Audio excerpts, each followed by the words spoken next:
네, 안녕하세요. 테슬라 투자로 은퇴하기 아트론TV입니다.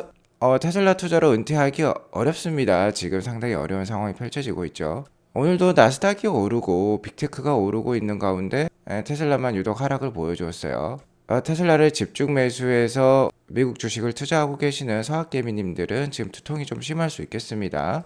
자, 이 두통에 대한 원인 진단을 하고 가야 되겠죠? 자, 하지만 테슬라 투자 멈출 수가 없습니다. 왜냐면 미친 주가 성장에 추억이 있기 때문이죠. 오늘 집중적으로 좀 테슬라 투자의 어려움을 해소해 드리고 앞으로의 전망에 대해서도 알려드리도록 할게요. 테슬라에 대해 알아보기 전에 3대 지수 먼저 알아보고 가도록 하겠습니다. 자, 오늘 나스닥이 0.75% 오르면서 다시 한번 15,000선에 가까워지는 모습이에요. 자, 일단 금주 CPI 지수 발표가 있죠. 한국 시간 목요일 오후 10시 반 정도에 발표가 될 예정에 있습니다. 일단 어제도 말씀드렸지만 헤드라인 CPI는 전월보다 약 0.1%포인트 상승이 예상이 되고 있고 근원 CPI는 전월보다 0.2%포인트 둔화될 것으로 예상이 되고 있어요. 연준은 아무래도 이 근원 CPI를 더 주목을 하기 때문에 자, 이대로만 나온다라고 하면은 시장에 그렇게 크나큰 악영향은 없을 것으로 판단이 됩니다. 다만 시장에서 평가를 하기를 인플레이션이 예상보다 빠르게 둔화되지 않고 있는 것 같다라는 평가가 나온다라고 하면 아무래도 연준의 3월 조기 금리 인하 기대감은 축소될 가능성이 있겠죠. 연초 조기 금리 인하에 대한 기대감이 좀 줄어들면서 전반적으로 미국 증시가 약하기도 하였는데요. 어쨌든 계속해서 이 인플레이션이라든지 고용 지표를 살펴가면서 특히 1월 31일에 있을 FOMC에서 파월 연준 의장의 발언이 중요하다고 볼 수 있겠어요. 자, 아무튼 올해 연준의 금리 인하는 기정사실화되어 있습니다.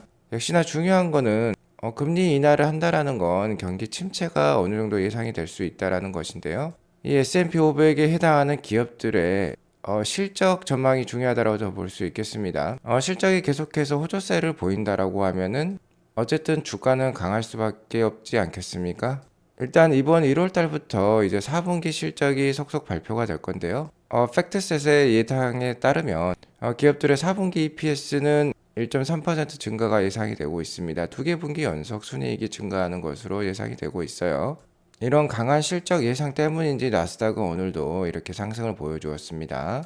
전에 15,150까지 올랐다가 연초에 이렇게 많이 하락을 했었는데 다시 한번 15,000선을 뛰어넘을지 지켜볼 필요가 있겠고요. 15,000선을 거래량을 어느 정도 심어주면서 크게 오를 수 있다라고 하면은 새로운 상승 트렌드가 시작이 될 수도 있겠습니다.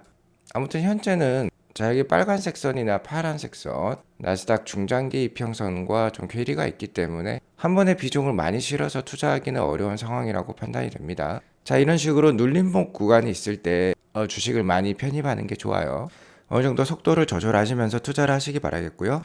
이번 달 증시 캘린더를 보면 다이나믹하다라고 볼 수 있겠습니다. 1월 24일에 마이크로소프트 실적 발표도 있고 한국 시간 1월 25일 아침 6시경에 테슬라 4분기 실적 발표도 있죠. 자, 그리고 중요한 거는 1월 31일에 있을 FOMC 회의가 되겠습니다. 금리는 12월 달과 마찬가지로 동결이 될 예정인데 역시나 중요한 거는 앞으로의 금리 인하 전망이 되겠죠. 파월 연준 의장의 입이 역시나 중요하겠다라고 볼 수 있겠습니다. 오늘 아침에 확인해 본 금리 인하 기대감은 3월 20일에 64.5%로 나오고 있어. 어제가 62.7%였는데 어제보다 소폭 상승한 느낌입니다. 계속해서 트래킹하면서 알려드리도록 하겠고 자, 일단은 여기에 있는 이 확률이 올라가면 올라갈수록 일단은 연초 주가는 좋은 모습을 보일 가능성이 높겠습니다. 참고하시기 바라겠고요.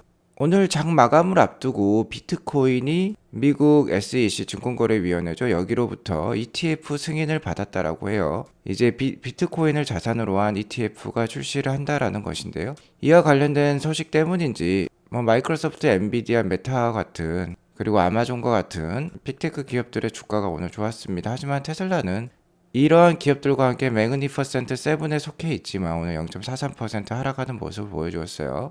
GM과 포드도 비슷한 모습 보여주었습니다. 테슬라는 AI 기업이기도 하지만 자동차 생산 기업으로서 경기 민감주에 속해 있기 때문에 둘 다 영향을 받는 것 같은데 최근에 전기차 판매가 좀 부진하다라는 미디어의 뉴스가 있었기 때문인지 GM과 포드와 함께 같은 모습을 좀 보여주고 있는 건 좀 안타까운 상황이에요. 오늘 주가가 뭐 0.4% 정도 떨어지긴 했지만 좋은 소식이 있었습니다. 이 소식에 의했으면 주가가 좀 상승할 법도 했는데 좀 안타까워요. 제가 전에 방송에서 모델 3 하이랜드가 1분기 내에 곧 출시할 수도 있다라고 말씀을 드렸는데요. 상당히 빨리 출시가 되었습니다. 자, 어제도 이 시승 예약 메뉴에 모델 3 하이랜드가 이렇게 떴다라고 말씀을 드렸었는데요. 자, 오피셜 뉴스가 떴어요. 모델 3 하이랜드가 북미에 출시했다라는 오피셜 뉴스가 나왔습니다. 여기 보시면 이제 ordering is now available 이라는 말이 있죠. 이제 주문이 가능하다라고 나오고 있어요. 자, 여기 소연님의 영상을 보면 잘 볼 수 있습니다. 모델 3 하이랜드가 공식으로 출시를 하면서 미국에 이렇게 영상을 배포를 하고 있습니다. 멋진 디자인을 자랑을 하고 있어요.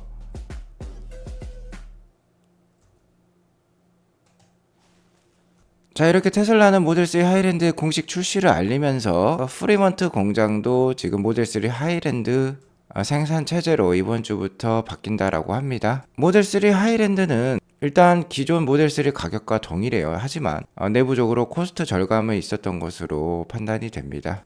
그러면서 모델 3 하이랜드가 팔리면 팔릴수록 더 마진율은 올라갈 수도 있겠어요.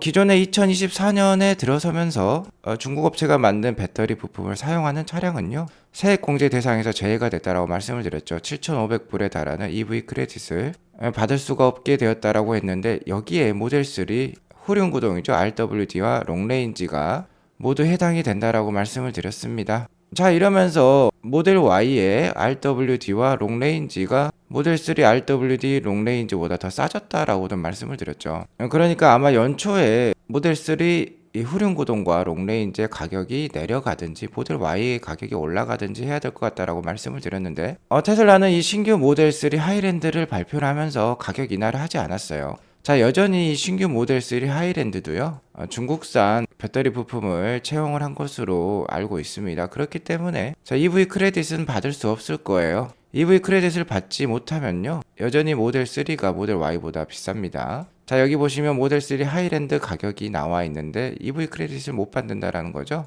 그러면 38,990불이고 모델 Y는 원래 가격이 43,990불인데 EV 크레딧을 7,500불을 받으니까 가격이 이렇게 싸지는 겁니다. 자, 모델 Y 후륜 구동이 모델 3 후륜 구동보다 더 싸져 있는 모습 우리가 확인해 볼 수 있는데요. 아마 이 모델 3 하이랜드를 조기 출시하기 위해서 연초에 이러한 가격 상황이었음에도 불구하고 테슬라는 가격 인하, 특히 모델 3 가격 인하를 하지 않은 것으로 판단이 들어요.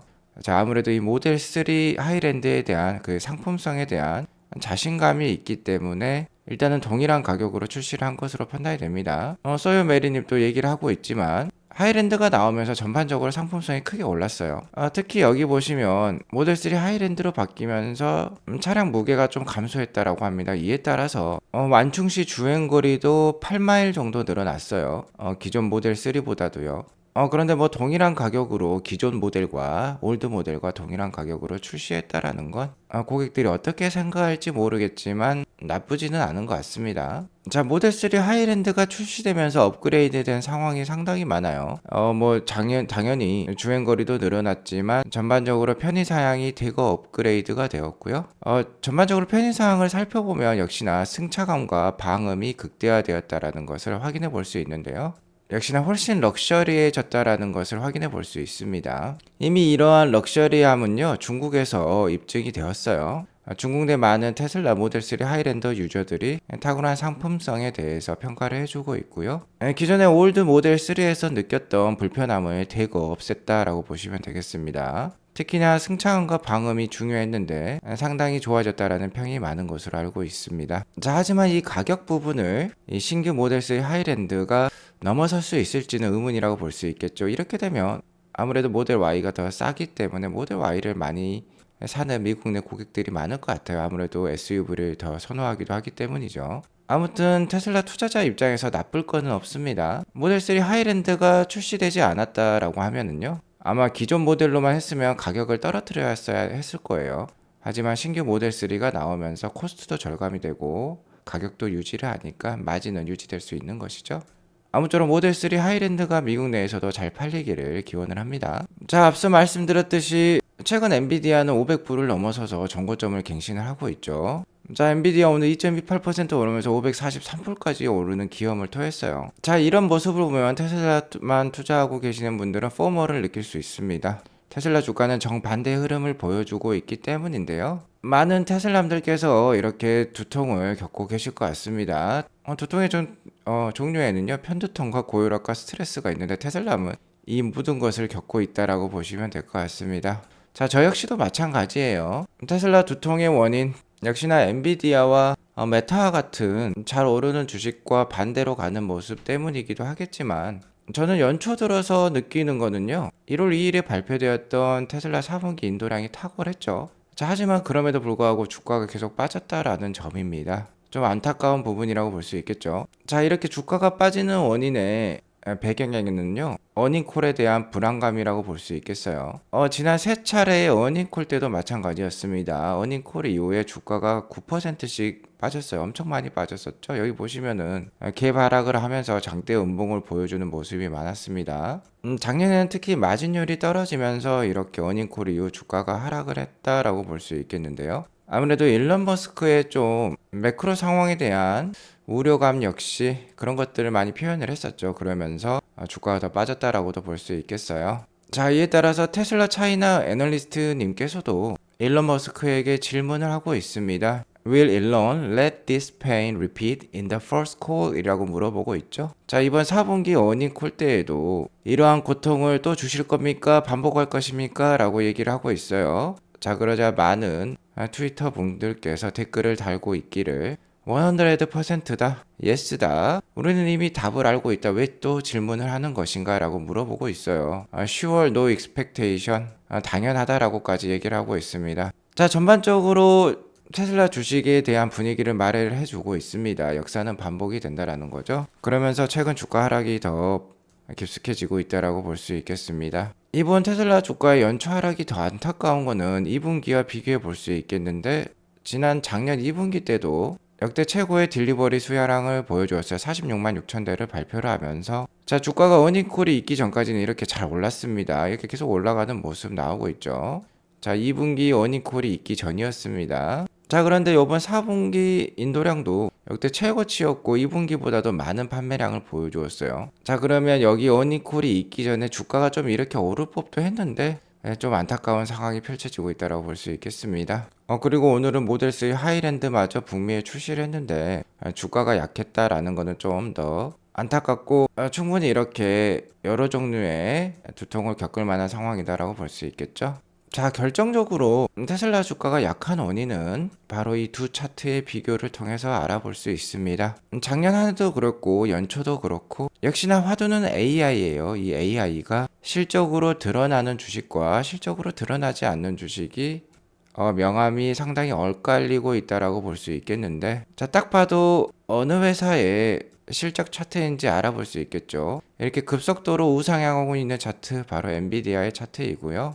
여기 보시면은 EPS가 마진을 포함한 복합적인 그런 지표라고 볼 수 있겠죠. 이게 이 회색 막대인데 회색 막대가 좀 내려가는 추세를 보여주고 있습니다. 바로 이게 테슬라의 실적이라고 보시면 되겠어요. 테슬라는 지금 매출마저 약 한 25빌리언이라는 허들에 걸려 있어서 지금 잘 못 넘기고 있는 상황입니다. 하지만 엔비디아는 매출액과 EPS가 동반 폭발적으로 성장하고 있는데 바로 AI 실적이 터져주고 있기 때문이죠. 자, 그러니까 결론은 이렇습니다. 테슬라가 AI로 숫자를 만들어낼 수 있느냐에 따라서 향후 테슬라 주가가 결정이 된다라고 보시면 되겠어요. 자, 하지만 이런 엔비디아도 테슬라에게 질투를 느낄 때가 있었습니다. 엔비디아 투자자도 테슬라 투자자에게 포머를 느낄 때가 있었어요. 테슬라 아르크맨님께서 이렇게 잘 정리를 해주셨는데 테슬라의 급상승 기간이 이렇게 두 개가 있었습니다. 2012년 10월부터 16개월간 테슬라는 782% 상승, 2020년 1년간 테슬라는 700% 상승을 보여주었는데요. 특히 2020년에는 코로나에 따른 유동성이 폭발했던 시기이죠. 자, 이때 다른 기업들도 많이 올랐습니다. 애플이 80%, 엔비디아도 120%나 올랐는데요. 유동성의 힘으로 더 밀어 올린 것이죠. 근데 테슬라는 700% 상승할 때 엔비디아는 120%밖에 상승하지 못했습니다. 자, 이러면 엔비디아 투자자들 테슬라 투자자에게 포머를 느끼고 질투심을 느낄 법도 했겠죠. 자, 지금은 반대의 상황입니다. 그러니까 우리 지금 두통을 겪고 계시는 테슬라들은요, 이런 두 번의 기간의 추억이 있었기 때문에 이런 기간을 다시 한번 느끼기 위해서 계속해서 투자를 하고 있다라고 보시면 되겠고, 세 번째 기회 충분히 오겠죠. 테슬라는 FSD도 하고 있고 사이버 트럭도 론칭을 했고요. 아직 모델 2 25,000불짜리 차량도 나오지 않았습니다. 그리고 궁극적으로 옵티머스 로봇이라는 세상을 바꿀 제품을 포트폴리오에 가지고 있죠. 자, 빠르면 한 2년 안에, 늦어도 4년 안에는 충분히 이러한 상승 한 번 더 나올 수 있습니다. 그러한 상승을 느끼기 위해서 지금은 씨를 뿌려두는 기간이다 라고 보시면 좋을 것 같아요. 일단 이러한 테슬라의 꿈을 단기적으로 확인해 볼 수 있는 이슈는 FSD 버전 12의 와이드 릴리즈가 되겠습니다. FSD 버전 12가 나오면 올해 연내에 중국에도 FSD 베타가 출시될 수 있다는 소문이 나오고 있는데요. 어쨌든 미국에서나 중국에서나 이 성능으로 입증을 해야 됩니다. 현재 테슬라 주가 분위기 좋지 않지만 FSD 버전 12의 탁월한 성능이 밝혀진다라고 하면은요, 테슬라에 대한 전반적인 밸류에이션, PER 값이 올라가면서 주가 반등 분위기가 연출될 수도 있겠어요. 그리고 캐리 블랙도 최근에 테슬라 주가 하락에 대해서 언급을 하고 있는데, 앞서 말씀드린 부분과 비슷한 얘기를 하고 있습니다. 테슬라 투자자들은 계속해서 반복된 이 어닝콜에 대한 우려감을 가지고 있다라는 거죠. 어닝콜 때마다 어닝콜 이후에 주가가 9%씩 하락을 했으니까 테슬라 주가 분위기가 미리 안 좋다라고 볼 수 있겠습니다. 일론이 어닝콜 때 가이던스를 발표를 할 건데, 다시 한번 올해 한 해 경제에 대해서 비난을 하면서 안 좋은 가이던스를 발표할 수도 있는 것을 우려하고 있다고 보시면 되겠는데요. 자, 이번 어닝콜 때는 좀 희망적인 얘기가 많았으면 좋겠어요. 일론 머스크가 너무나도 솔직하기 때문에 있는 그대로의 사실을 얘기합니다라고 볼 수 있겠지만, 좀 더 테슬라 CEO로서 포부를 좀 밝혀주었으면 좋겠습니다. 앞으로의 제품 계획, 특히 사이버트럭 램프업이라든지 모델 2와 같은 신제품에 대한 계획을 좀 알려주면 좋겠고요. 연간 1,000만 대 차량 판매할 수 있다, 그러한 길에 대한 강력한 비전을 제시해주면 좋겠습니다. 특히 옵티머스 진행 상황에 대한 업데이트가 있다라고 하면 플러스가 되겠죠. 자, 예를 들어서 연내 옵티머스를 테슬라 공장에 한번 적용을 해보겠다, 아니면 늦어도 2025년에는 테슬라 공장부터 적용을 해보겠다라는 좀 더 밝은 뉴스가 많기를 기원을 해보도록 하겠습니다. 자, 어쨌든 어닝콜 이전에 주가가 반등을 할지, 어닝콜 이후에 주가가 반등을 할지, 아니면 어닝콜 이후에 주가가 더 하락을 할지 그 누구도 몰라요.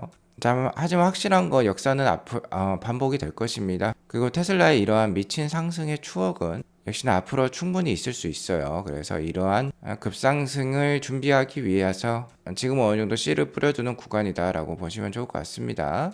오늘 이것으로 방송을 마치도록 하겠고요. 오늘 방송이 도움이 되었으면 구독과 좋아요, 알람 설정 꼭 눌러주세요. 아트라운 TV와 함께 하면서 두통을 좀 해결해 나가시기 바라겠습니다. 오늘도 감사합니다. 좋은 하루 되세요.